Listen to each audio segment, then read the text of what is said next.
madaxweynaha jamhuuriyadda federaalka Soomaaliya mudane Maxamed Cabdullaahi Farmaajo ayaa xarunta madaxtooyada qaranka casho sharaf ugu sameeyay wafdiga ka socda ururka midowga Afrika ee uu hogaaminayay madaxweynihii hore ee Koonfur Afrika Thabo Mbeki oo soo gaaray Muqdisho.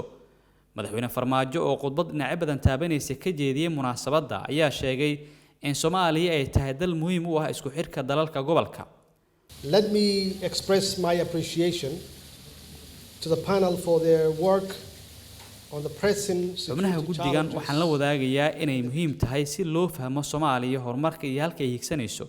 marka hore in si buuxda loo fahmo caqabadaha amni ee ka jira gobolka iyo hanaankii wax looga qaban lahaa. Soomaaliya waxa ay leedahay door u gaar ah. waxa uu dalkeenu ku yaalaa meel istiraatiiji ah oo isku xirta Afrika iyo Bariga Dhexe, iyadoo mustaqbalka ay suurtagal tahay inaan xarun weyn u noqono diblomaasiyadda iyo ganacsiga gobolka. waxaan nasiib u yeelanay inaan xiriir taariikhi ah oo xoogan la yeelano saaxiibadeena iyo dariskeena gobolka Geeska Afrika iyo xitaa dalalka ku yaala Badda Cas iyo kuwa Bariga Dhexe.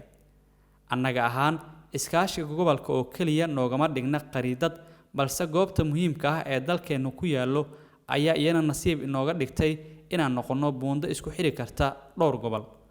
iyada oo Soomaaliya ay si tartiib ah u soo xasilayso dibna uga mid noqonayso xubin muhiim u ah arrimaha gobolka, waxaan idinku dhiirigelinayaa inaad ka fikirtaan faa'iidada Soomaaliya oo xasiloon isla markaana barwaaqo hesha ay ku siyaadin karto gobolka. waa arrin dan u wada ah dhammaanteen. waa inaynu ka wada shaqeynaa higsiga himiladan. It is in our shared interest to work toward this goal. madaxweynaha ayaa sheegay in loo baahan yahay in si wadajir ah looga soo horjeesto dagaalka lagula jiro argagixisada.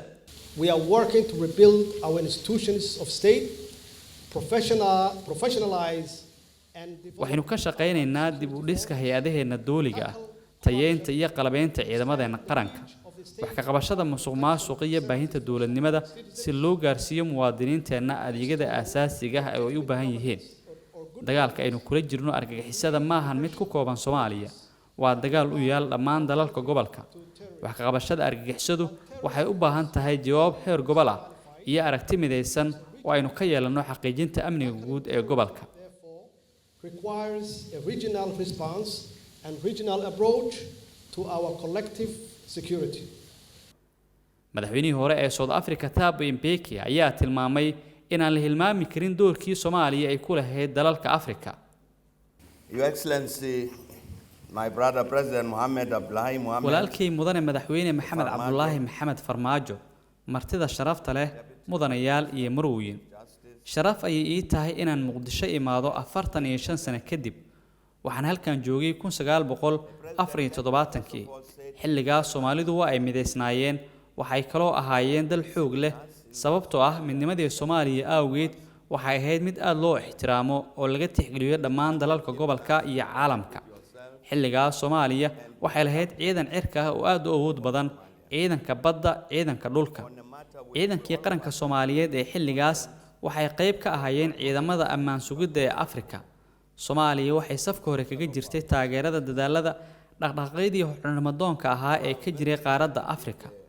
Soomaaliya waxay ahayd dal ay majeertaan dalalka kale ee Afrika.